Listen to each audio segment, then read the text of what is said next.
Merci Monsieur l'Ambassadeur, merci Madame la Directrice pour l'invitation et pour l'organisation de ce séminaire en français. Nous nous battons pour que le français soit plus présent sur Internet et pour que Internet soit un univers multilingue, mais évidemment c'est sans compter de la prolifération des différents langages informatiques tels que Linux, HTML, C++, et d'autres langages qui sont les véritables vecteurs des virus et autres chevaux de Troie sur Internet et qui contribuent à la prolifération des différentes menaces auxquelles les individus, les entreprises et les États sont exposés. Puisque j'ai la chance de parler en premier, je vais d'abord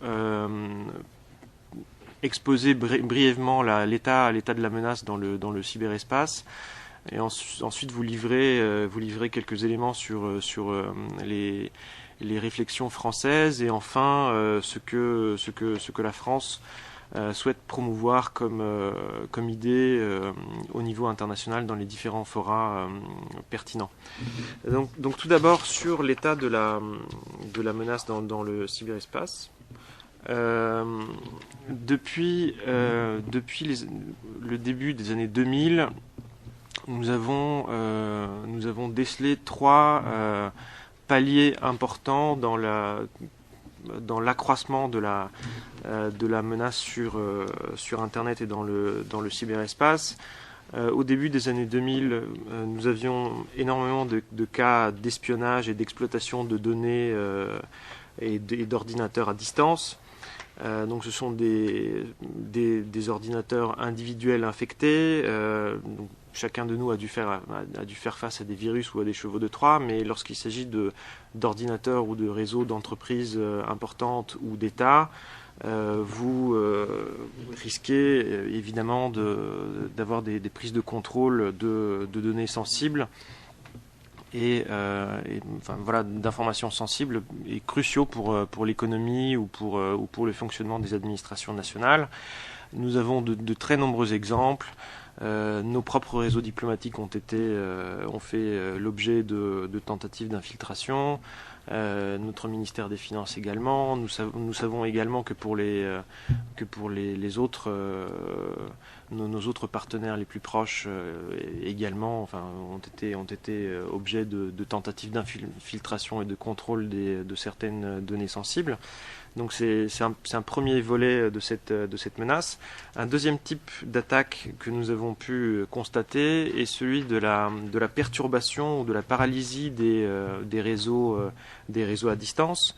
Donc c'est ce qu'on appelle en français les attaques de déni de service, qui consistent à manipuler plusieurs milliers d'ordinateurs à distance qui ensuite envoient des demandes de connexion ou de prise en charge de certains réseaux et qui bloquent les réseaux et les sites internet.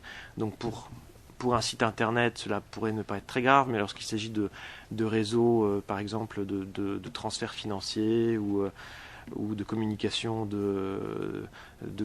satellitaire ou de défense, ça pourrait devenir extrêmement préjudiciable. Et un troisième type d'attaque beaucoup plus tardif que nous avons constaté, qui est aux conséquences potentiellement très néfastes, c'est la prise de contrôle à distance d'infrastructures physiques via des attaques virtuelles. Et vous imaginez bien que s'il s'agit par exemple de centrales électriques ou de satellites de communication qui sont bloqués, cela peut également entraîner des conséquences vraiment très dommageables pour la sécurité nationale. Donc, et à l'avenir, ce que nous ne pouvons bien évidemment pas exclure, c'est que ce type d'attaque se combine à des offensives plus classiques ou plus conventionnelles, donc ça soit utilisé en même temps.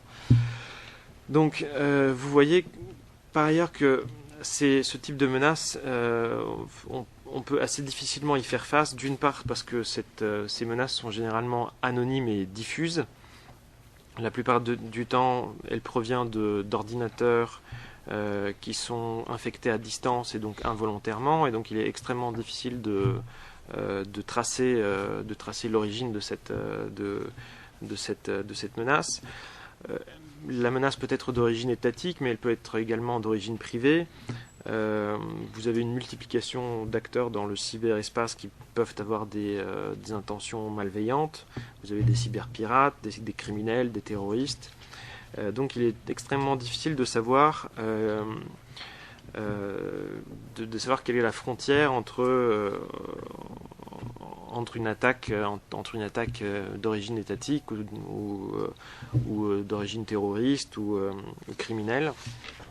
Et par ailleurs, ces attaques sont d'autant plus dangereuses que leur coût de mise en œuvre et le risque de mise en œuvre pour celui qui est à l'origine est extrêmement faible à cause de ce caractère anonyme. Donc, à titre national, nous avons essayé de prendre en compte ces menaces et d'entreprendre un certain nombre de mesures pour lutter contre ces menaces.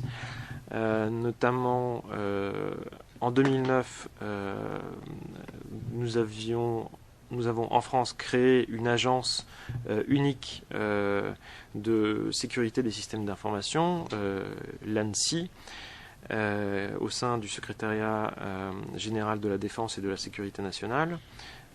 Et cette agence assure vraiment toute la coordination des efforts de défense des systèmes d'information gouvernementaux et assiste également les entreprises à défendre leur réseau. Et concrètement, il s'agit pour nous d'assurer la cyberdéfense opérationnelle au niveau gouvernemental, qui consiste à gérer les incidents de cybersécurité au jour le jour lorsqu'ils se présentent, à soutenir également techniquement les opérateurs d'infrastructures critiques comme les opérateurs électriques, etc. À gérer aussi la protection des communications gouvernementales, etc., etc. Donc c'est une agence qui concentre toutes les compétences en la matière et qui est, je crois, différente des agences qui existent au niveau des autres de nos autres partenaires. Et par ailleurs, nous avons aussi un certain nombre de textes. Donc pour être assez rapide, je vous invite à consulter en ligne une stratégie de la France en matière de sécurité, de défense et de sécurité des systèmes d'information, qui a été publiée en février 2011 et qui me permettra de passer à mon troisième point, puisqu'elle met l'accent notamment sur la nécessité de formuler aussi des politiques de cybersécurité au niveau international, dans la plupart des grands forums internationaux. Donc, s'agissant de mon troisième point sur la position internationale, donc vous vous doutez bien que nous avons développé un dialogue fructueux avec la plupart de nos partenaires, qui soient occidentaux, notamment les États-Unis, le Royaume-Uni, l'Allemagne, l'Union européenne, mais aussi la plupart des pays émergents, pour développer des approches communes dans la matière et pour générer une dynamique constructive via l'adoption de quelques mesures de coopération concrètes dans cette matière. Donc au niveau de l'Union européenne, nous avons promu une approche qui vise à coordonner les positions européennes sur les sujets liés au cyberespace, et notamment s'agissant de la protection des droits de l'homme et de la liberté d'expression sur Internet, qui a été abordée tout à l'heure, qui vise à promouvoir également des normes de confiance et des normes de comportement.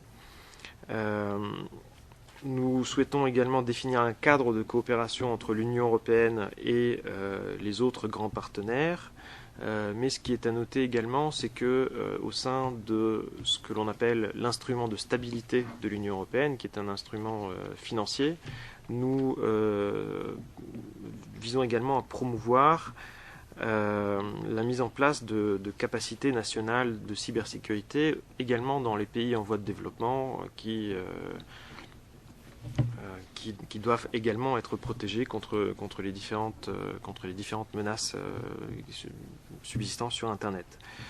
Nous encourageons aussi au sein de l'Union européenne le renforcement des capacités nationales des États membres à établir une capacité de cyberdéfense et aussi la promotion de standards de cybersécurité européens.